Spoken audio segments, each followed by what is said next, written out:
ఈ ఉదయకాల సమయంలో మహోన్నతుడైన మన తండ్రైన దేవునికి నా హృదయపూర్వకమైన కృతజ్ఞతాస్తుతులు చెల్లిస్తున్నాను. అలాగే ఈ యొక్క కూడికకు హాజరైన సహోదరి సహోదరులందరికీ కూడా నా హృదయపూర్వకమైన వందనము తెలియజేస్తూ ప్రియమైన వాళ్ళారా, ఈ యొక్క ఉదయకాల సమయంలో దేవుని యొక్క వాక్యమును మనము ధ్యానించుకుంటాను. గడిచిన కొద్ది దినముగా మనము సంఘమును గూర్చిన విషయాలు ధ్యానిస్తూ ఉన్నాం. అందులో భాగంగా మనం దేవుడు సంఘ పరిపాలన కొరకు ఎవరెవరిని పనివారుగా ఆయన ఏర్పరచుకున్నారో వారి యొక్క బాధ్యతలు ఏంటో మనం తెలుసుకున్నాం. అందులో ప్రాముఖ్యంగా మరి నిన్నటి దినాన సంఘ పెద్దలు వారి యొక్క బాధ్యతలను గురించి మనము ఎంతో స్పష్టంగా తెలుసుకున్నాం. ఈరోజు సంఘము యొక్క బాధ్యతలు, సంఘము ఎటువంటి బాధ్యతలను కలిగి ఆ యొక్క పనిని నిర్వహించాలి అనే వాక్య భాగాన్ని ఈరోజు నేర్చుకోబోతున్నాం. సంఘములో పనివారు అపోస్తలుల యొక్క పని గురించి మనము ధ్యానించాము. అలాగే వారి అర్హతలు, సువార్థికులు వారి పని, ప్రవక్తలు వారి పని, ఇలాగా సంఘము స్థాపించబడిన దినాలు మొదటి శతాబ్ద కాలంలో సంఘంలో ఉన్న పనివారు, అలాగే ప్రస్తుత కాలంలో సంఘములో ఉన్న పనివారు, వారి బాధ్యతలు, ఇవన్నీ మనము ధ్యానిస్తూ వచ్చాము. అయితే ఈరోజు మనము సంఘము యొక్క బాధ్యత, సంఘములో దేవుడు ఏర్పరచుకున్న పనివారు మాత్రమే కాకుండా టోటల్గా సంఘము ఎటువంటి బాధ్యతను కలిగి ఉండాలి, సంఘం యొక్క బాధ్యత ఏమిటి అనే విషయాలు మనం దేవుని యొక్క వాక్యం నుండి ధ్యానిద్దాం. ఇందులో భాగంగా ఈరోజు మనము దేవుని యొక్క వాక్యం నుండి తెస్సలోనికైలకు రాసిన పత్రిక, మొదటి పత్రిక, తెస్సలోనికైలకు రాసిన మొదటి పత్రిక, మొదటి అధ్యాయం,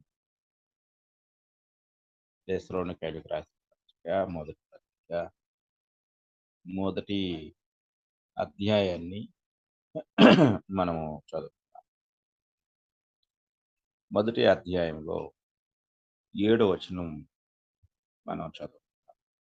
కాబట్టి మాసిదోనియలో, అక్కయ్యలోను విశ్వాసులందరికీ మాదిరి, ఎందుకనగా మీ యొద్ద నుండి ప్రభు వాక్కు మాసిదోనియలో, అక్కయ్యలో. ఇక్కడ మనము జాగ్రత్తగా పరిశీలించినట్లయితే మాసిదోనియా ప్రాంతంలో ఎన్ని సంఘాలైతే ఉన్నాయి, వారందరికీ తెస్సలోనికయ సంఘము ఒక గొప్ప మాదిరి అనే విషయాన్ని ఇక్కడ మనం జాగ్రత్తగా గ్రహించాలి. అయితే మాసిదోనియా సంఘము చాలా గొప్ప ఉదార స్వభావం కలిగిన సంఘం. ఈ ఉదార స్వభావం కలిగిన సంఘం అనేక సంఘాలకు ఒక గొప్ప మాదిరికరమైన సంఘం. ఈ మాదిరికరమైన సంఘానికే మాదిరిని సూచించిన సంఘంగా తెస్సలోనిక సంఘాన్ని గురించి పౌలు గారు మాట్లాడుతున్నారు. ఇది చాలా ఆశ్చర్యకరమైన ప్రశంస. అంటే తెస్సలోనికలో ఉన్న క్రైస్తవులు వారు మాసిదోనియలో ఉన్న వారికి వారు మాదిరిగా ఉన్నారు అనేది చాలా ఆశ్చర్యకరమైన విషయం. మాసిదోనియలోను అకయలోను విశ్వాసులందరికీ మాదిరి అయితే ఎందుకనగా మీ యొద్ద నుండి ప్రభువు వాక్యము మాసిదోనియలోను అకయలోను మ్రోగెను. మాట చాలా అద్భుతమైన మాటగా మనం గ్రహించగలం. అంటే ఇంగ్లీష్‌లో ఇలా ఉంటుంది. But from you sound out loud. చూడండి ఇక్కడ పెద్ద శబ్దము అంట. పెద్ద విస్ఫోటనం జరిగింది. పెద్ద విస్ఫోటనం జరిగితే ఆ విస్ఫోటనానికి అందరూ ఏ విధంగా ఉలిక్కితో అలాగా మాసిదోనియాలో అకయలో పెద్ద సువార్త విస్ఫోటనం జరిగింది. అదే అంటున్నాడు ఇక్కడ పౌలు గారు మ్రోగెను. అంటే ఇక్కడ వీళ్ళ వీళ్ళ మాదిరి అనేది ఎంత గొప్ప మాదిరో మనం గ్రహించాలి. ఈనాడు క్రైస్తవులుగా సంఘంగా ఉన్న మనము ఎలాంటి మాదిరిని కలిగి ఉంటున్నాం అనేది చాలా ప్రాముఖ్యమైన విషయం. ఇది చాలా జాగ్రత్తగా గ్రహించాలి. తెస్సలోనికయుల యొక్క మాదిరి లేక మాసిదోనియా వారి యొక్క మాదిరికి తెస్సలోనికయలో ఉన్న వారి యొక్క మాదిరి అద్భుతంగా కనపడుతుంది. ఒకసారి మనము కొరింథీయులకు రాసిన 2వ పత్రిక మనం చదువు. కొరింథీయులకు రాసిన 2వ పత్రిక మనం చూసినట్లయితే 2వ పత్రికలో 8వ అధ్యాయం. కొరింథీయులకు రాసిన 2వ పత్రిక 8వ అధ్యాయము మనం చదువుకుందాం. మొదటి వచనం నుండి చదువుకుందాం. సహోదరులారా, మాసిదోనియా సంఘములకు అనుగ్రహింపబడి ఉన్న దేవుని కృపను గూర్చి మీకు తెలియజేయుచున్నాము. ఎలాగనగా వారు బహుశ్రమ వలన పరీక్షింపబడగా అత్యధికముగా సంతోషించిరి. మరియు వారు నిరుపేదలైనను వారి దాతృత్వము బహుగా విస్తరించెను. ఈ కృప విషయములోను పరిశుద్ధుల కొరకైన పరిచర్యలో పాలు పొందు విషయములోను మనఃపూర్వకముగా మమ్మను వేడుకొనుచు వారు తమ సామర్థ్యము కొలదయేగాక సామర్థ్యము కంటే ఎక్కువగాను తమంతట తామే ఇచ్చిరని మీకు సాక్ష్యం ఇచ్చుచున్నాను. ఇక్కడ ఒక అద్భుతమైన ప్రశంస మాసిదోనియా ప్రాంతంలో ఉన్న సంఘంలో వారికి పౌలు గారు తెలియజేస్తూ ఉన్నారు. మాసిదోనియా సంఘములకు అనుగ్రహింపబడి ఉన్న దేవుని కృపను గురించి మీకు తెలియజేయుచున్నాము అని మాసిదోనియా ప్రాంత సంఘముల వారి యొక్క మాదిరిని కొరింథీ సంఘానికి తెలియజేస్తున్నాడు. కానీ మాసిదోనియా సంఘములకు మాదిరి ఎవరంటే తెస్సలోనిక సంఘం వారు. ఎంత గొప్ప అద్భుతమైన ప్రశంస. సాధారణంగా ఈ కొరింథీయులకు రాసిన పత్రికలో మాసిదోనియా వారి యొక్క ఆ మాదిరి మనకి కనపడుతుంది. ఈ మాదిరి అంటే వారు బహుశ్రమ వలన పరీక్షింపబడగా అత్యధికముగా సంతోషించరు. శ్రమలలో సంతోషించే సంఘముగా మనం ఇక్కడ కొరింథీ సంఘాన్ని మాసిదోనియా ప్రాంతముల సంఘాలను గురించి మనం తెలుసుకోగలం. ఇంకా అంటున్నారు, వారు నిరుపేదలైనను వారి దాతృత్వము బహుగా విస్తరించెను. సంఘము యొక్క మాదిరికరమైన విధానానికి ఒక గొప్ప సంకేతము లేక ఒక గొప్ప మాదిరి ఏమిటి అంటే దేవునికి ఇచ్చుట అనేది. ఈ దాతృత్వము అనేది చాలా గౌరవనీయమైన పదము. దాతృత్వము అనేది మనం ఇక్కడ గ్రహించగలం. దాతృత్వము అనేది దేవుడు స్థానిక సంఘాలలో ఎందుకు ప్రవేశపెట్టాడు అనేది మనం జాగ్రత్తగా గ్రహించాలి. అంటే ప్రతి స్థానిక సంఘము అనేక విషయాల్లో మాదిరిగా ఉండాలి. అందులో ఒకటి దేవునికి ఇచ్చుట అనే విషయంలో వారు మాదిరిగా ఉండాలి. ఇది చాలా జాగ్రత్తగా మనం గ్రహించాలి. అసలు ఎందుకు దేవుడు ఇచ్చుటలో మాదిరిని కోరుతూ ఉన్నాడు? ఇది జాగ్రత్తగా గ్రహించాలి. ఎందుకు దేవుడు ఇచ్చుటలో మాదిరిగా ఉండాలి? సంఘము ఆ సువార్తీకరణ జరిగించాలి అనే పనిని అప్పగించబడింది. సువార్తీకరణ అనే అనే యొక్క పని దేవుని యొక్క సంకల్పంలో సంఘము ద్వారా జరిగించబడవలసిన మహోన్నతమైన కార్యక్రమమై ఉన్నది. ఇది జాగ్రత్తగా మనం గ్రహించవలసిన వారమై ఉన్నాం. అట్లే దేవుడు అపోస్తలులకు అప్పగించిన శ్రేష్టమైన లేక గొప్ప ఆజ్ఞ ఏమిటి అనేది మనం ఆలోచన చేసినప్పుడు మత్తయి సువార్త 28వ అధ్యాయము 19వ వచనాన్ని మనం చదువుకుందాం. మత్తయి సువార్త 28వ అధ్యాయం 19వ వచనాన్ని మనం చదువుకుంటే, కాబట్టి మీరు వెళ్ళి సమస్త జనులను శిష్యులనుగా చేయుడి. తండ్రి యొక్కయు, కుమారుని యొక్కయు, పరిశుద్ధాత్మ యొక్కయు నామములోనికి వారికి బాప్తిస్మం ఇచ్చుచు, నేను ఏ నేను మీకు ఏ ఏ సంగతులను ఆజ్ఞాపించుతునో వాటినన్నిటిని గైకొనవలెనని వారికి బోధించుడి. ఇదిగో నేను యుగ సమాప్తి వరకు సదాకాలము మీతో కూడా ఉన్నానని వారితో చెప్పెను. అంటే సువార్తీకరణ అనేది సంఘానికి ప్రభువు అప్పగించిన గొప్ప బాధ్యత. సువార్తీకరణ జరగాలి. విశ్వవ్యాపితమైన దేవుని రాజ్య విస్తరణ జరగాలి. ఆ విస్తరణకు అతి ప్రాముఖ్యమైన వనరు ఏమిటంటే ఆర్థికపరమైన అంశం. ఇది మనము జాగ్రత్తగా గ్రహించాలి. చాలామంది క్రైస్తవులకు వాక్యాన్ని వినటానికి చాలా సంగతులు ఆసక్తిగా ఉంటాయి. కానీ దేవునికి ఇచ్చుట అనే సంగతి చాలా కష్టతరంగా మనసుకు అనిపిస్తూ ఉంటుంది. ఎవరైతే దాతృత్వాన్ని ధిక్కరిస్తూ, లేక నిషేధిస్తూ, లేక ఇష్టపడకుండా ఉంటారో, వారు దేవుని ప్రేమించని వారు అని గ్రహించాలి.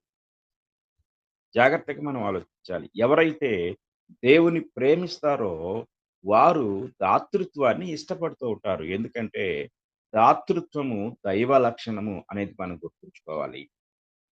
దాతృత్వము దేవుని స్వభావములో ఒక భాగం. మీరు యోహాను సువార్త 3 అధ్యాయం 16 వచనం చూడగలిగితే, అక్కడ ఈ మాట కనపడుతుంది.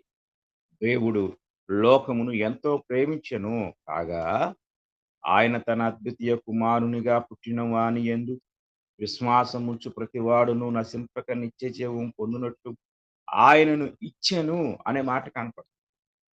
దేవుడు ఏమి ఇచ్చాడు అంటే, ఆయన వెండిని, బంగారాన్ని ఇవ్వలేదు.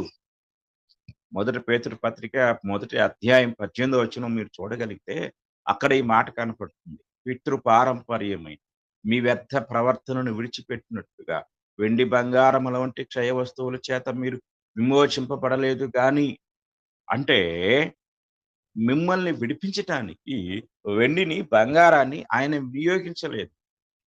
అమూల్యమైన రక్తము చేత అనగా అమూల్యమైన అంటే వెల కట్టలేనిది, ఖరీదు కట్టలేనిది.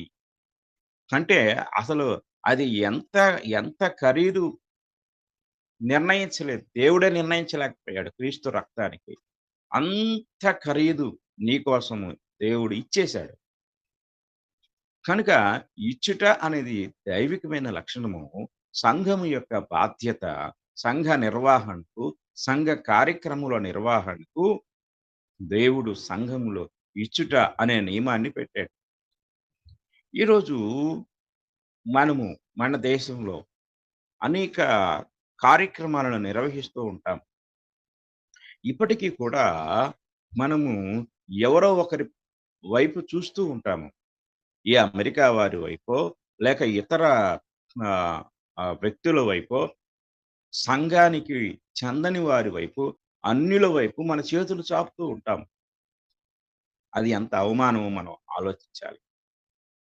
ఒక సాధారణ మానవుడు లేక ఒక వ్యక్తి తన ఇంట్లో ఏదైనా ఒక కార్యక్రమాన్ని జరిగించవలసి వస్తే, బహుశా అది వివాహమో, గృహ నిర్మాణమో అయ్యుంటే, అది తను ఒక్కడు మాత్రమే చేయగలుగుతాడు. దాని కొరకు అతడు బ్యాంకు లోన్ తీసుకుంటాడో, లేకపోతే అప్పు చేస్తాడో, లేకపోతే ఇంకా ఏదైనా తాకట్టు పెడతాడో, లేకపోతే ఆహ్, ఇతరుల దగ్గర అప్పు చేస్తాడో తెలీదు. అది వివాహమైనా, గృహ నిర్మాణమైనా, లేక మరి ఏదైనా.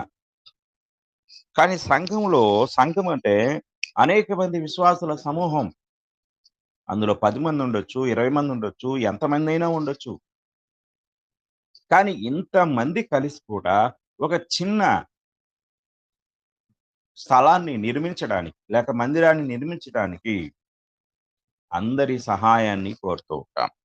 అంటే సంఘానికి చెందని వారి వైపు ఎవరైనా అమెరికా వారు సహాయం చేస్తే బాగుండు.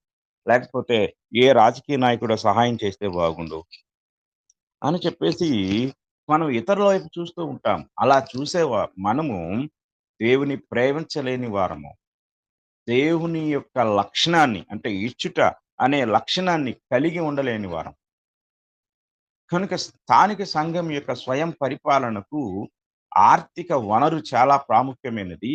ఈ ఆర్థిక వనరు లేక ఈరోజు సువార్థీకరణ ఆగిపోతా ఉంది. సువార్త కార్యక్రమాలు ఆగిపోతూ ఉన్నాయి. పరిచర్య ధర్మం ఆగిపోతూ ఉంది. కనుక పాత నిబంధన కాలంలోనే దేవుడు ఆ యొక్క పరిచర్య ధర్మాన్ని జరిగించడానికి అనేకమైన వాటిని ఆయన ఏర్పాటు చేశాడు. అందులో భాగంగా పాత నిబంధనలో ఆయన ఈ యొక్క ఆహ్, ఇచ్చుట లేక దాతృత్వము అనే నియమాన్ని చట్టబద్ధంగా చేశాడాయన. మనం జాగ్రత్తగా గ్రహిద్దాం.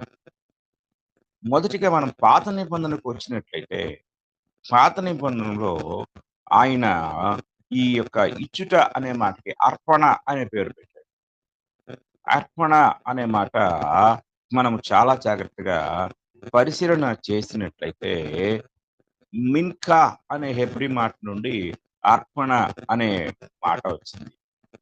ఈ యొక్క మాట మనం జాగ్రత్తగా పరిశీలన చేసినప్పుడు 3 యుగాలలో ఈ అర్పణను గూర్చిన సమాచారాన్ని మనము పరిశీలన చేద్దాం. ఎందుకు అంటే చాలా మంది క్రైస్తవులకు దాతృత్వాన్ని గూర్చి గాని, అర్పణను గూర్చి గాని, దాతృత్వం యొక్క నిర్వహణ గూర్చి గాని చాలా మందికి తెలీదు. ఇది జాగ్రత్తగా మనం గ్రహించాలి. చాలా మంది ఉదారంగా దాతృత్వాన్ని జరిగిస్తూ ఉంటారు కానీ, దాని నిర్వహణ గురించిన విధానం వారికి తెలీదు. ఈరోజు మనం చూస్తూ ఉంటాం. చాలా ఉదారంగా ఇచ్చేవారు. ఆస్తులమ్మి ఇచ్చేవారు నాకు తెలుసు. వారి ఇంటిని అమ్మి ఉన్నపళంగా ఇచ్చిన వారు నాకు తెలుసు. కానీ దాని నిర్వహణ ఎలా జరుగుతుందో వారికి తెలీదు. ఎలా నిర్వహించబడాలో వారికి తెలీదు. ఎవరు దానిని నిర్వహించాలో తెలీదు.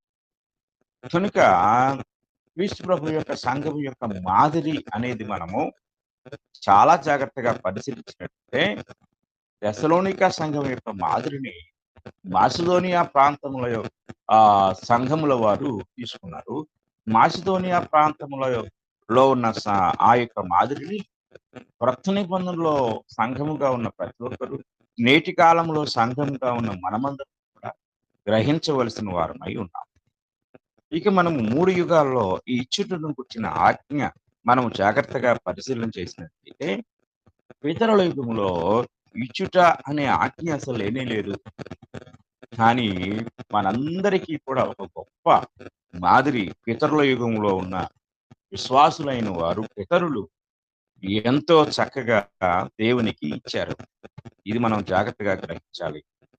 ఇందులో భాగంగా మనము ఆలోచన చేసినట్లయితే ఆదికాండము 4వ అధ్యాయము మనం చదువుకుందాం. ఆదికాండము 4వ అధ్యాయము మనం చదివినట్లయితే 1వ వచనం నుండి మనం చదువుకుందాం. ఇక్కడ మనము 5 వచనాలు చదువుకుందాం. ఆదాము తన భార్య అయిన హవ్వను కూడినప్పుడు ఆమె గర్భవతి అయి కయ్యనును కని యెహోవా దయ వలన నేనొక మనుషుని సంపాదించుకున్నానెను. తరువాత ఆమె అతని తమ్ముడకు హేబెలును కనెను. హేబెలు గొర్రెల కాపరి, కయీను భూమిని సేద్యపరచువాడు. కొంతకాలమైన తరువాత కయీను పొలము పంటలో కొంత యెహోవాకు అర్పణగా తెచ్చెను. హేబెలు కూడా తన మందలో తొలిచూరును పుట్టిన వాటిలో క్రొవ్విన వాటిని కొని తెచ్చెను. యెహోవా హేబెలును అతని అర్పణను లక్ష్యపెట్టెను. కయీనును అతని అర్పణను ఆయన లక్ష్యపెట్టలేదు. ఇక్కడ చాలా జాగ్రత్తగా గ్రహించినట్లయితే ఇక్కడ మనము పితరుల యుగంలో ఇచ్చుటకు వచ్చిన ఆజ్ఞ లేకపోయినప్పటికీ తమంతట తామే స్వయం ప్రేరేపితముగా దేవునికి అర్పణ తీసుకుని వెళ్ళాలి అనే ఆలోచన వారు కలిగి ఉన్నారు. అందుకే అర్పణ ద్వారా నీతిమంతుడైన వ్యక్తిగా మనం హేబేలును గుర్తించగలం. హెబ్రీ పత్రిక 11వ అధ్యాయం 4వ వచనంలో ఆ విశ్వాసమును బట్టి అనే మాటతో ప్రారంభించి హేబెలు అర్పణ ద్వారా నీతిమంతుడైనట్టుగా అంటే శ్రేష్టమైన అర్పణ అర్పించినట్టుగా మనం చూడగలం. అంటే కయీను దేవునికి ఇవ్వాలనుకున్నాడు. అందులో ఆయన ఆలోచన చేశాడు. ఎలా ఇవ్వాలి అనుకున్నాడు అంటే ఆయన తనకు తోచినట్లుగా కాదు గాని ముందు దేవునికి ఇవ్వాలి అంటే శ్రేష్టమైనవి ఇవ్వాలి అనుకున్నాడు. ఆ శ్రేష్టమైన వాటిని గ్రేడ్ చేశాడు. గ్రేడ్ చేసి అందులో కూడా తొలిచూలను పుట్టినవంటే మొదటిది దేవునికి ఇవ్వాలి. అది శ్రేష్టంగా ఉండాలి. ఇది జాగ్రత్తగా గ్రహించాలి. అంటే మన జీవితంలో మన యొక్క ఆర్థిక వ్యవస్థలో మొదటి భాగము లేక మొదటిగా దాన్ని పొందవలసిన వాడు దేవుడు. ఎందుకంటే అది ఇచ్చింది ఆయనే కాబట్టి. మనము ఎప్పుడైనా సంపాదించినప్పుడు అందులో దాన్ని ఖర్చు పెట్టవలసి వస్తే దేవుని జ్ఞాపకం చేసుకుంటామా? ఇది మనం ఆలోచించాలి. దేవుని జ్ఞాపకం చేసుకుంటామా? అంటే దేవుడు గుర్తొస్తాడా? మన ఇన్‌కమ్‌లో మొదటిగా మొదటి ఫలాన్ని లేక మొదటి భాగాన్ని దేవునికి ఇచ్చిన తర్వాతే దాన్ని మనం వినియోగించుకోవాలి అనే ఆలోచన ఎంతమందికుంటుంది? ఇది మనం జాగ్రత్తగా గ్రహించవలసిన వారమై ఉన్నాం. కయీనుకు వేల సంవత్సరాల క్రితమే ఆ ఆలోచన వచ్చింది. ఏమిటి ఈ ఆలోచన అంటే, ముందు నేను నా గొర్రెల మందలో శ్రేష్టమైన వాటిని, తొలిచూలున పుట్టిన వాటిని అంటే ముందు పుట్టిన వాటిని దేవునికి ఇవ్వాలి అనే ఆలోచన ఆయన కలిగున్నాడు. ఇక్కడ దేవుడు అర్పణను చూడడు కానీ, అర్పించే వ్యక్తి యొక్క మనస్సులో ఉన్న ఆతృతను, లేక ప్రేమను, గౌరవాన్ని, భక్తిని వీటన్నిటిని చూస్తాడు. అంటే అర్పించే అర్పణ యొక్క విధానము మన మనస్సులో దేవునికి ఇచ్చుటలో ఎలాంటి ఆలోచన విధానం కలిగి ఇస్తున్నామో అనేది అక్కడ స్పష్టంగా మనకు తెలియజేయబడుతుంది. అది దేవుడు చూస్తూ ఉంటాడు. అర్పణ చూడడు ఆయన. కానీ అర్పించే వ్యక్తి యొక్క హృదయంలో దేవుని పట్ల ప్రగాఢమైన విశ్వాసము, భక్తి, గౌరవం, మర్యాద ఇవన్నీ ఆహ్, ఆ యొక్క అర్పణ ద్వారా కనపడుతూ ఉంటాయి. ఇది మనం చాలా జాగ్రత్తగా గ్రహించవలసిన వారమై ఉన్నాం. ఉదాహరణకి మనం ఎవరింటికైనా వెళ్ళినప్పుడు మన స్నేహితులు, మన బంధువులు మన పట్ల వారు చూపించే ప్రేమ, లేక వారు మన కొరకు సిద్ధపరిచిన ఆహార పదార్థాలు, మనకిచ్చే గిఫ్ట్‌లు వీటన్నిటి ద్వారా ఏం చూపిస్తున్నారు? అంటే వారి ప్రేమ, వారి మన పట్ల వారికున్న ప్రేమ, ఆప్యాయత, గౌరవం. అలాగే కయీను కూడా దేవుని పట్ల తనకెంత ప్రేమ ఉందో, తనకెంత గౌరవం ఉందో, తనకెంత భక్తి ఉందో, భయం ఉందో, వీటన్నిటిని నోటి ద్వారా తెలియచేయకుండా, ప్రభువా నువ్వంటే నాకు చాలా ప్రేమ. నువ్వంటే నాకు చాలా గౌరవం. నువ్వంటే నాకు చాలా ఇష్టం. మాటలతో చెప్పకుండా ఆయన తన అర్పణ ద్వారా తీసుకొచ్చి చూపించాడు. ఈరోజు మనం కూడా దేవుని ప్రేమించుటలో మనము దేవుని కొరకు చేసే ప్రతి పనిలో, దేవునికిచ్చే ప్రతి అర్పణలో లేక ప్రతి కానుకలో మన యొక్క ప్రేమను, మన గౌరవాన్ని, మన భక్తిని ఆయనకు అలా చూపించగలం. దేవుడు ఆ విధానాన్ని ఆయన అందులో పెట్టాడు. ఇది మనం చాలా జాగ్రత్తగా గ్రహించాలి. తరువాత మనం చూసినట్లయితే అబ్రహాము గారి యొక్క మాదిరి మనం చూద్దాం. ఆదికాండం 14వ అధ్యాయాన్ని మనం చదువుకుందాం. ఆదికాండము 14వ అధ్యాయము 18వ వచనం నుండి మనం చూసినట్లయితే అక్కడ మొట్టమొదటిగా దశమ భాగమును గూర్చిన ప్రస్తావన వస్తుంది. మరియు షాలేము రాజైన మెల్కీసెదెకు రొట్టెను ద్రాక్షారసమును తీసుకొని వచ్చెను. అతడు సర్వోన్నతుడకు దేవునికి యాజకుడు. అప్పుడతడు అబ్రామును ఆశీర్వదించి ఆకాశమునకు భూమికిని సృష్టికర్తయును సర్వోన్నతుడునైన దేవుని వలన అబ్రాము ఆశీర్వదింపుడును గాక అనియు నీ శత్రువులను నీ చేతికి అప్పగించిన సర్వోన్నతుడకు దేవుడు స్తుతింపబడును గాక అనియు చెప్పాను. అప్పుడు అతడు అన్నిటిలో ఇతనికి 10వ వంతు ఇచ్చాను. అబ్రహాము మెల్కీసెదెకుకు 10వ భాగాన్ని ఇచ్చాడు. చాలా జాగ్రత్తగా గ్రహించాలి. ఇక్కడ తొలిచూలు పుట్టిన వాటిని శ్రేష్టమైన బలమైన వాటిని దేవునికి ఇవ్వాలి అనే నియమం దేవుడు అక్కడ చెప్పలేదు. కానీ వారు స్వయం ప్రేరేపితంగా ఇచ్చారు. అలాగే దశమ భాగము షాలేము రాజైన మెల్కీసెదెకుకి ఇవ్వాలి అని దేవుడు అబ్రహాముకు చెప్పలేదు. కానీ దేవుడే దశమ భాగాన్ని అక్కడ క్షమించండి, అబ్రహామే ఆహ్, దశమ భాగాన్ని అక్కడ ఇచ్చినట్లుగా మనం చూడగలం. ఆ తర్వాత మనము ఇచ్చుటలో అబ్రహాముకున్న ఆ యొక్క అపరిమితమైన భక్తిని, విశ్వాసాన్ని మనం చూస్తే ఆదికాండం 22వ అధ్యాయంలో దేవుడు అబ్రహామును ప్రశంసిస్తూ పలికిన మాట మనం గ్రహి గ్రహిద్దాం. ఆదికాండం 22వ అధ్యాయం 12వ వచనాన్ని మనం చదువుకుందాం. 22వ అధ్యాయం 12వ వచనంలో అప్పుడు ఆయన ఆ చిన్నవాని మీద చెయ్యి వేయకము, అతన్నేమియు చేయకము. నీకు ఒక్కడైన నీ కుమారుని నాకియ్య వెనుతీయలేదు గనుక. ఇక్కడ చూడండి. మీరు ఈ వచనంలో దృష్టి పెట్టవలసిన ఒక మాట ఇక్కడుంది. నీకు ఒక్కడైయున్న నీ కుమారుని నాకియ్య వెనుతీయలేదు గనుక నీవు దేవునికి భయపడువాడవని ఇందువలన నాకు కనబడుచున్నదనెను. చాలా జాగ్రత్తగా గ్రహించాలి. దేవుని భయము కలిగిన వారు వారి జీవితాల్లో ఎలాంటి ఆలోచన, ఎలాంటి విధానం కలిగుంటారో మనం జాగ్రత్తగా గ్రహించాలి. అక్కడ దేవుడు అబ్రహామును పరిశోధిస్తూ ఉన్నాడు. ఆ పరిశోధనలో భాగంగా అబ్రహాము యొక్క ఏకైక కుమారుడైన ఇస్సాకును బలిమ్మని అంటున్నాడు. కానీ అబ్రహాము ఏమాత్రం వెనుతీయలేదు. రాత్రి దేవుడు మాట్లాడాడు. ఉదయాన్నే అబ్రహాము బయలుదేరి వెళ్ళిపోయాడు. ఇది మనం చాలా జాగ్రత్తగా గ్రహించాలి. కనుక మనం ఆలోచన చేసినట్లయితే పితరుల యుగంలో దేవుడు ఆజ్ఞాపించకపోయినా అక్కడ ఆరాధన ఆజ్ఞాపించబడలేదు. అర్పణలు ఆజ్ఞాపించబడలేదు. అసలేమీ లేవు. కానీ ఏమీ లేకపోయినా విశ్వాసం ద్వారా దేవుని యందు వారికున్న ప్రగాఢమైన భయభక్తుల ద్వారా వారు దేవునికిచ్చారు. ఇది చాలా జాగ్రత్తగా గ్రహించాలి. ఆ తర్వాత రెండవదిగా ధర్మశాస్త్ర యుగంలో ఇచ్చుటను గూర్చి మనము ఆలోచన చేద్దాం. ధర్మశాస్త్రంలో దాతృత్వాన్ని గురించి మనం ఆలోచన చేసినట్లయితే ఇందులో మొట్టమొదటిగా మనము నిర్గమ కాండములో దేవుడు నాకీయుడి అని ఆజ్ఞాపించిన మొట్టమొదటి సందర్భం మనకు 25వ అధ్యాయంలో కనపడుతుంది.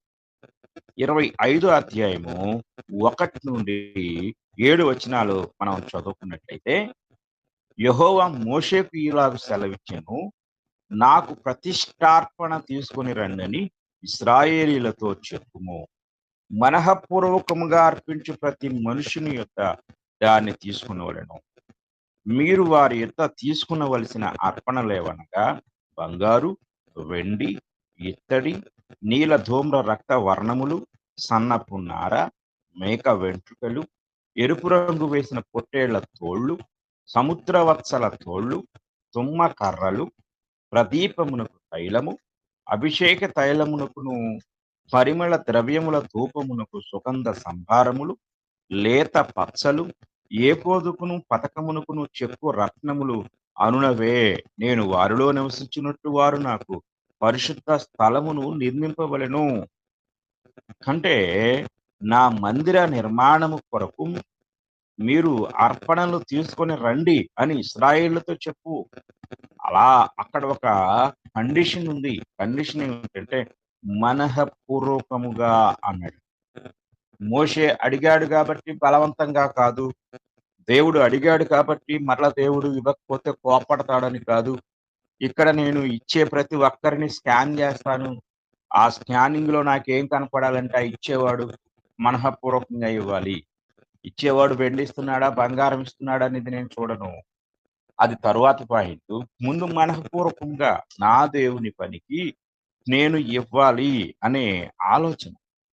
ఇది మీరు 35 అధ్యాయము 4-10 వచనాల్లో కూడా మరలా దేవుడు ఈ విషయాన్ని తెలియజేస్తాడు.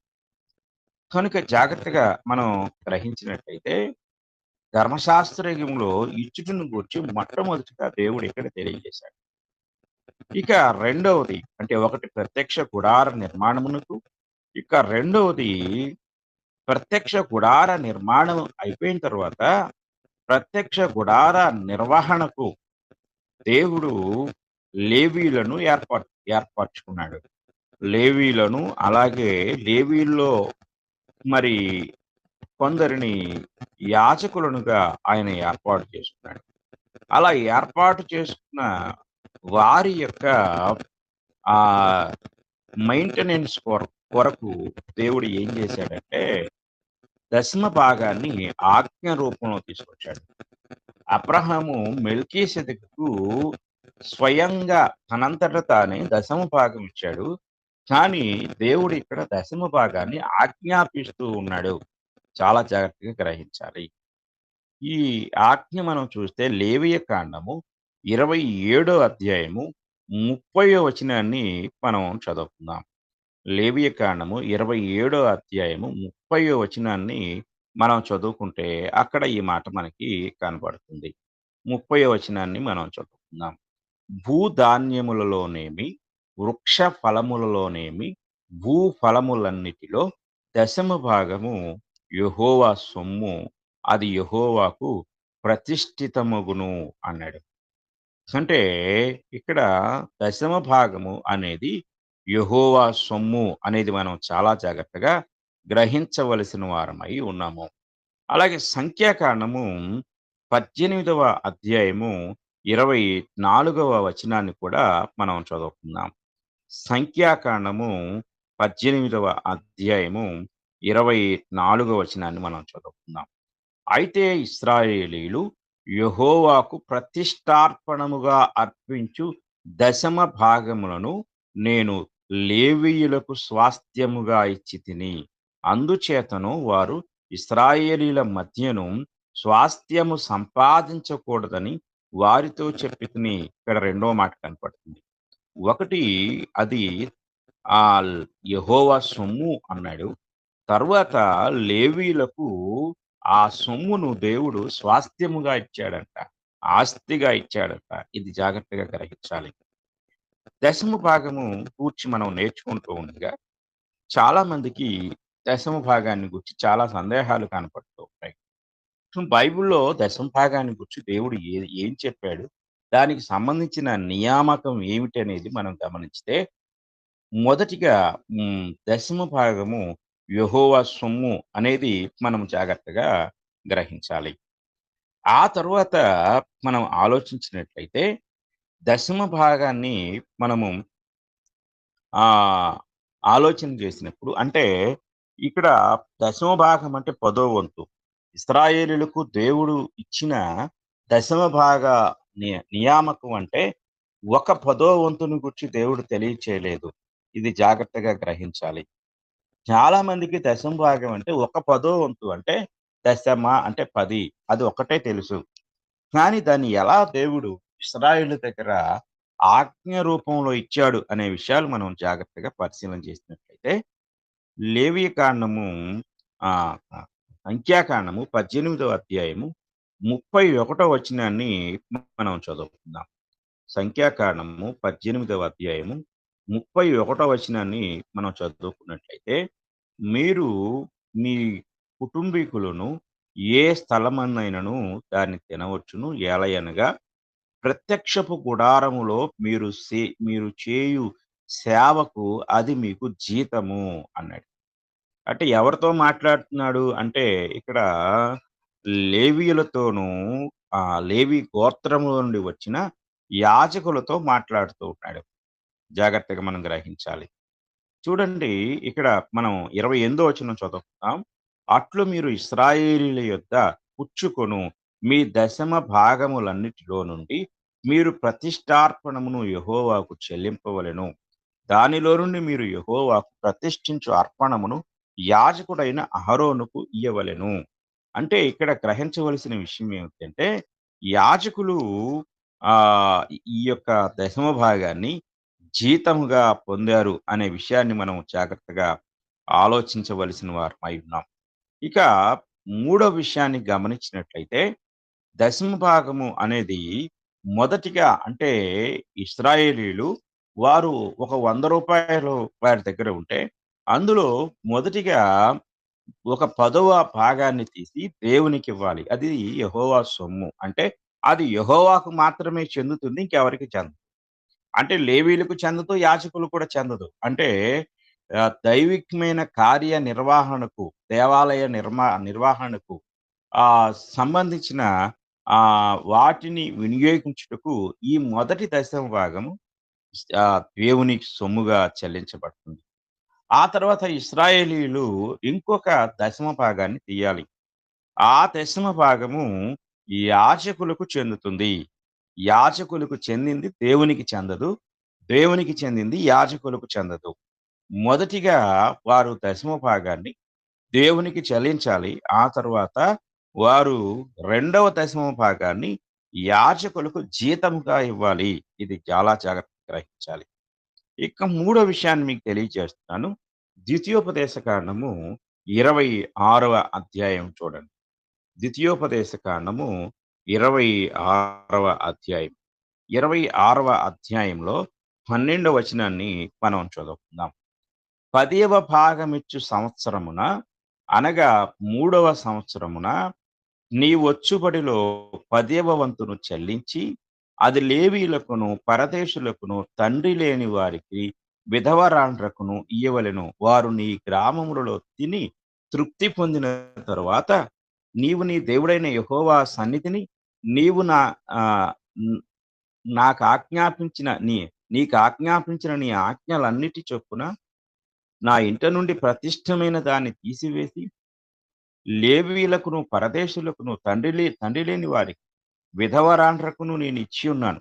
నీ ఆజ్ఞలలో దేనిని నేను మీరలేదు, దేనిని మరిచిపోలేదు.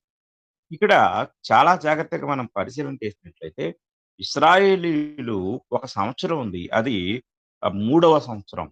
వారి 3వ సంవత్సరం దానికి దశమ భాగమిచ్చు సంవత్సరం అని పేరు.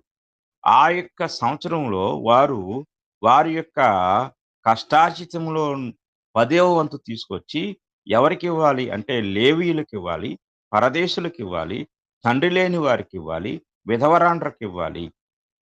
ఒకటి మొదటిగా దశమ భాగం యెహోవా సొమ్ము, అది ఆయనకు మాత్రమే సొంతము. రెండవది దశమ భాగం యాజకుల జీతము. యెహోవాకిచ్చినది యెహోవాదే. మరలా నేను దేవుని పేరట ఇచ్చాను కాబట్టి అదే ఆ యొక్క యాజకుల జీతంగా పరిణమించబడుతుంది అని అనుకునే పొరపాటు కాదిది. యెహోవా సొమ్ము, అది ఆలయ నిర్వహణకు మాత్రమే. రెండవది యాజకుల జీతము, అది వారి పోషణార్థము. మూడవది లేవీయులకు, పరదేశులకు అనేది గ్రహించాలి. ద్వితీయోపదేశ కాండము 14వ అధ్యాయం నుండి ఒక వచనాన్ని మనం చదువుకుందాం. ద్వితీయోపదేశ కాండము 14వ అధ్యాయము 28వ వచనాన్ని మనం చదువుకుందాం. నీ దేవుడైన యెహోవా నీవు చేయు నీ చేతి పని అంతటిలోను నిన్ను ఆశీర్వదించినట్లు 3 సంవత్సరములకు ఒకసారి ఆ ఏట నీకు కలిగిన పంటలో 10వ వంతంతయు బయటికి తెచ్చి నీ ఇంట ఉంచవలెను. అప్పుడు నీ మధ్యన పాలైనను స్వాస్థ్యమైనను లేని లేవీయులను, చూడండి దేవుడు 12 గోత్రాలకు కనాను దేశాన్ని పంచిపెట్టమని యెహోషువకు చెప్పినప్పుడు 11 గోత్రాలకే పంచిపెట్టమన్నాడు. లేవి గోత్రానికి స్వాస్థ్యం ఇయ్యొద్దు, పాలు ఇయ్యొద్దు అన్నాడు. ఏ భాగాన్ని వారికి పంచిపెట్టి ఇయ్యొద్దు అన్నాడు.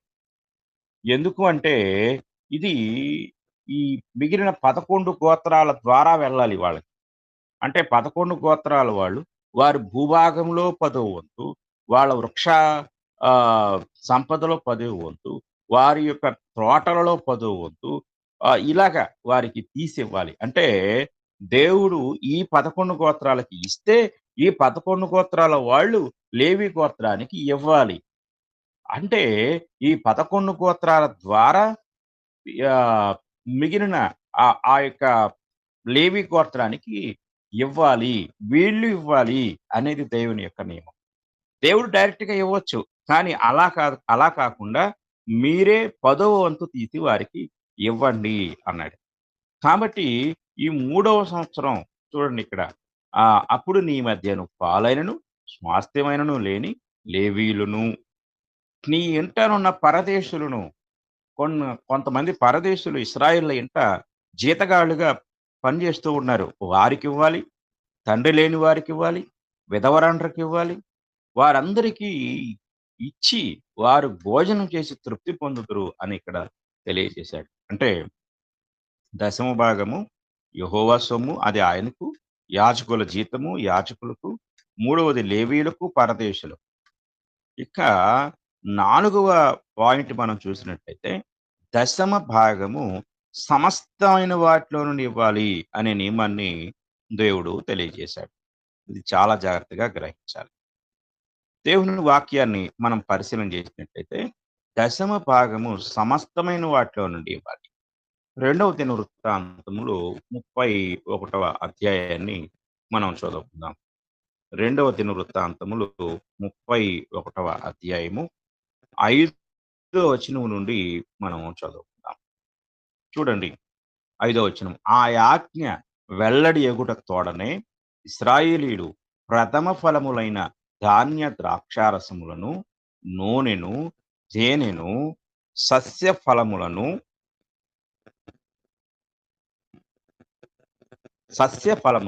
విస్తారముగా తీసుకొని వచ్చిరి. సమస్తమైన వాటిలో నుండి 10వ వంతులను విస్తారముగా తీసుకొని వచ్చిరి.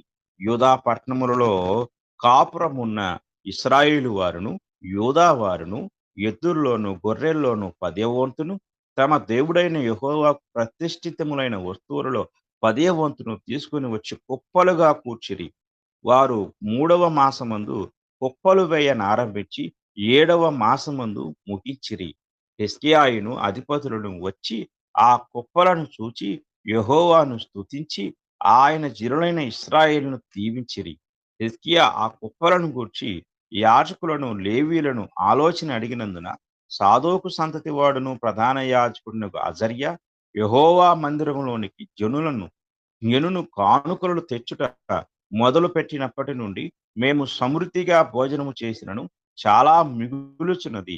యెహోవా తన జనులను ఆశీర్వదించినందున ఇంత గొప్ప రాశి మిగిలినదని రాజుతో అనగా, హిజ్కియా యెహోవా మందిరములో కొట్లను సిద్ధపరచవలసినదని ఆజ్ఞ ఇచ్చెను. వారు వాటిని సిద్ధపరిచి ఏమియు అపహరింపబడకుండా కానుకలను, 10వ భాగములను, ప్రతిష్ఠితములుగా తేబడిన వస్తువులను లోపల చేర్చిరి.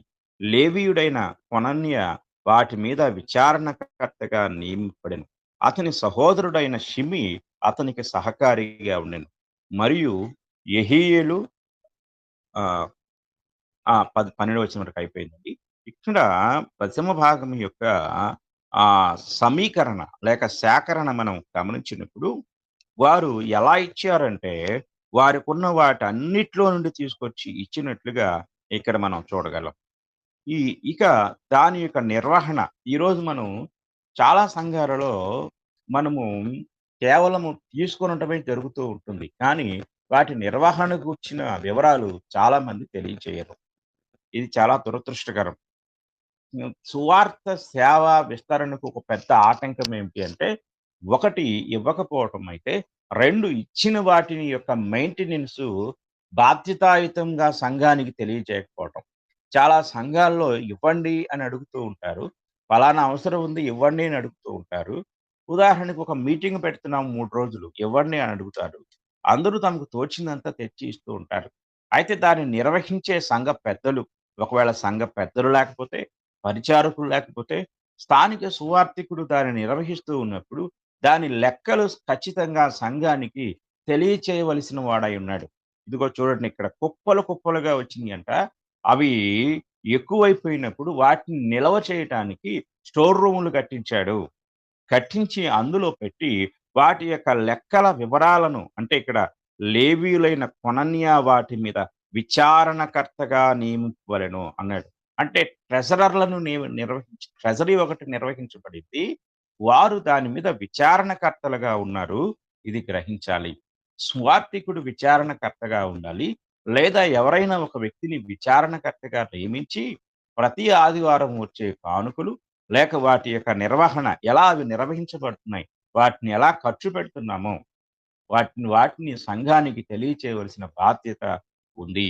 ఒకవేళ లోటు కలిగి ఉంటే ఆ లోటును తెలియచేయాలి. లేక మిగిలిపోయుంటే, మిగిలిపోయింది ఈ ఈ సంవత్సరం మీటింగులు నిర్వహించాము. దీనికి ఒక అమౌంట్ ఒక రూ. 1,00,000 వసూలైనవి. ఇందులో కొంత భాగం ఇంత ఖర్చయిపోయింది. ఇంత మిగిలింది. లేదా మనం ఆహ్, ఖర్చయిన దానికంటే తక్కువే ఇచ్చాము. ఇంకా చాలా లోటుగా ఉంది. దయచేసి మనం లోటులో ఉన్న సంఘంగా ఉండకూడదు. సమృద్ధి కలిగిన సంఘంగా మనం ఉండాలి. ఈ వివరాలు సంఘానికి తెలియచేయాలి. లేదు మిగిలిపోయుంటే, ఇదిగో ఇంత అమౌంట్ మిగిలిపోయింది. దీనిని మనము ఆహ్, తదుపరి ఇంకా ఏదైనా కార్యక్రమాలకు వాటిని నిర్వహిద్దాము. చర్చిలో కొన్ని ఫ్యాన్‌లు పాడైపోయినియి. వాటిని రిపేర్ చేయిద్దాము. లేదా ఫ్లోరింగ్ బాగాలేదు. దాన్ని బాగు చేయిద్దాము. లేక ఇంకా ఇతర అవసరాలున్నాయి.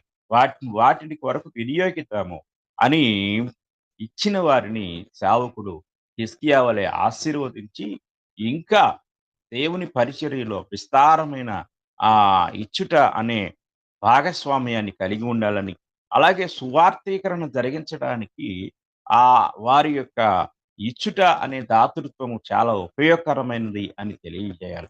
సువార్తికుడు లేక అందులో ఉండే పనివారు బాధ్యస్థులై ఉన్నారు. అంటే రెస్పాన్సిబిలిటీ పర్సన్స్ అంటే సంఘానికి జవాబుదారీగా ఉండాలి. అంటే ప్రతి విషయంలో. చాలా చోట్ల ఏం జరుగుతూ ఉంది అంటే, ఈ వివరాలు తెలియక చాలామంది ఇవ్వలేకపోతున్నారు. ఇచ్చే విషయంలో సందేహాన్ని కలిగి ఉంటున్నారు. ఇది చాలా దురదృష్టకరమైన పరిస్థితి. కనుక చాలా జాగ్రత్తగా మనం గ్రహించాలి. ఇక నాలుగో విషయాన్ని నేను మీకు తెలియజేస్తాను. నాలుగో విషయం ఏమిటంటే, అది ఇవ్వని వాడు దొంగ అని దేవుడు తెలియచేశాడు. మలాకీ గ్రంథాన్ని మనం చాలా జాగ్రత్తగా పరిశీలించినట్లయితే, మలాకీ గ్రంథము 3వ అధ్యాయము 8వ వచనం నుండి 12 వచనాలు మనం చదువుకున్నట్లయితే, దొంగలైన ఇశ్రాయేలును గూర్చి దేవుడక్కడ మాట్లాడుతూ ఉన్నాడు. 8వ వచనం నుండి చదువుతున్నాను. మానవుడు దేవుని యొద్ద దొంగిలునా? అయితే మీరు నా యొద్ద దొంగిలితిరి. దేని విషయంలో మేము నీ యొద్ద దొంగిలితమని మీరందురు. 10వ భాగమును ప్రతిష్ఠార్పణలను ఇయ్యక దొంగిలితిరి. ఈ జనులందరూ నా ఎదుట దొంగిలుచునే ఉన్నారు. మీరు శాపగ్రస్తులై ఉన్నారు. నా మందిరములో ఆహారములున్నట్టు 10వ భాగమంతయు మీరు నా మందిరపు నిధిలోనికి తీసుకొని రండి. దీన్ని చేసి మీరు నన్ను శోధించిన యెడల నేను ఆకాశపు వాకిండ్లను విప్పి పట్టజాలంత విస్తారముగా దీవెనలు కుమ్మరించెదనని సైన్యములకు అధిపతికి యెహోవా సెలవిచ్చుచున్నాడు. మీ పంటను తినివేయు పురుగులను నేను గద్దించెదను. అవి మీ భూమి పంటను నాశనము చేయవు.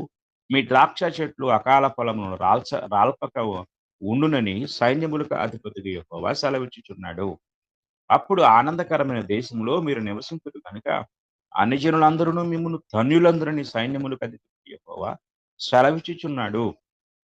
కాబట్టి మలాకి కాలానికొచ్చేసరికి ఇశ్రాయేలీయులు దొంగలైపోయారు.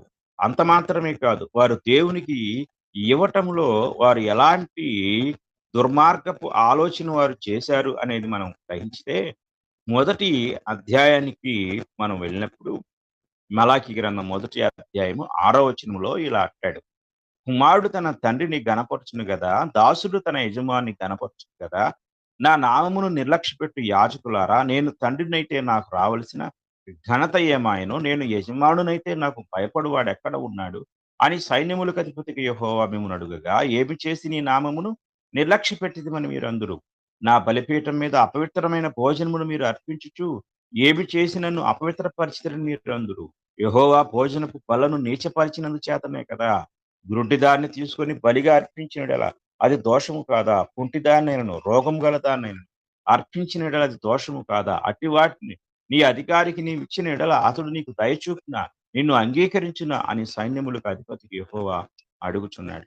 అంటే మలాకి కాలానికి యాజకులు, ప్రజలు దొంగలైపోయారు. ఆ భక్ భయము, భక్తి లేని వారైపోయారు. కనుక ఇంతవరకు మనము 2 విషయాలు ధ్యానించాం. ఒకటి పితరుల యుగంలో ఇచ్చుటను గూర్చి ఏముంది? అలాగే 2 ధర్మశాస్త్ర యుగంలో ఇచ్చుటను గూర్చి దేవుడు ఏమి ఆజ్ఞాపించాడు అనే విషయాలు మనం ధ్యానించాం. దేవుని చిత్తమైతే రేపటి దినము మనము ఆహ్, క్రొత్త నిబంధనలో లేక క్రైస్తవ యుగములో దేవుడు ఏమి ఆజ్ఞాపించాడు? అలాగే ప్రభువైన యేసుక్రీస్తు వారు ఏమి బోధించారు ఇచ్చుటను గూర్చి? ఇచ్చుటను గూర్చి ఎలాంటి బాధ్యత దేవుడు క్రీస్తు ప్రభు యొక్క సంఘానికి లేక క్రైస్తవులకు అప్పగించాడు అనే విషయాలు మనము నేర్చుకుందాం. అంటే సంఘము మాదిరిని అనుసరించాలి. ఆ మాదిరిలో చాలా విషయాలున్నాయి. అందులో ఒకటి అన్నిటికి మూలమైన అంటే అన్ని కార్యాలకు మూలమైన ఆర్థిక వ్యవస్థ పటిష్టముగా ఉండాలి. అందులో ఇచ్చుటను గూర్చిన విషయాలు మనం ఇంతవరకు ధ్యానించాము. ఇంతవరకు ఎంతో శ్రద్ధతో, ఓపికతో విన్న మీ అందరికీ కూడా నా హృదయపూర్వకమైన వందనములు తెలియజేస్తూ ఈ మాటలు నేను ముగిస్తూ ఉన్నాను. అందరికీ వందనాలు.